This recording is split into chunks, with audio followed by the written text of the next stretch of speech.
മലപ്പുറം തവനൂരിൽ സർക്കാർ സ്കൂളിലെ +1 വിദ്യാർത്ഥികളുടെ പേരിൽ വ്യാജ ടി.സി നിർമ്മിച്ചതായി പരാതി.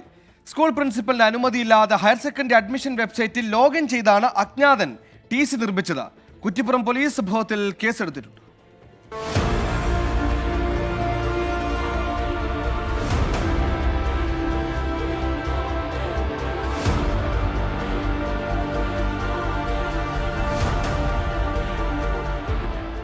തവനൂർ KMGVHS സ്കൂളിലെ 17 +1 വിദ്യാർത്ഥികളുടെ പേരിലാണ് ടി.സി വ്യാജമായി നിർമ്മിച്ചത്.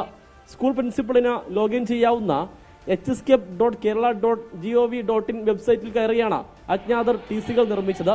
17 വിദ്യാർത്ഥികളും നിലവിൽ സ്കൂളിൽ പഠിക്കുന്നവരാണ്. കുട്ടികളോ മാതാപിതാക്കളോ ടി.സിക്കായി ഇതുവരെ അപേക്ഷ നൽകിയിട്ടില്ല. തന്റെ അറിവോടെയല്ല ടി.സി നിർമ്മാണമെന്ന് സ്കൂൾ പ്രിൻസിപ്പൽ ഗോപി പറഞ്ഞു. പ്രിൻസിപ്പലുടെ പരാതിയിൽ കുറ്റിപ്പുറം പോലീസ് കേസെടുത്ത് അന്വേഷണം ആരംഭിച്ചു. വ്യാജ ടി.സി നിർമ്മാണം കുട്ടികളുടെ പഠനത്തെ ബാധിക്കില്ലെന്ന് സ്കൂൾ പ്രിൻസിപ്പൽ വ്യക്തമാക്കി. കഴിഞ്ഞ ഓഗസ്റ്റ് മാസത്തിലാണ് ടി.സി നിർമ്മിച്ചത് എന്ന് പോലീസ് കണ്ടെത്തി. സ്കൂളിലെ തന്നെ ആരെങ്കിലും ചെയ്തതാകാമെന്നാണ് പോലീസ് നിഗമനം. 24 തിരൂർ.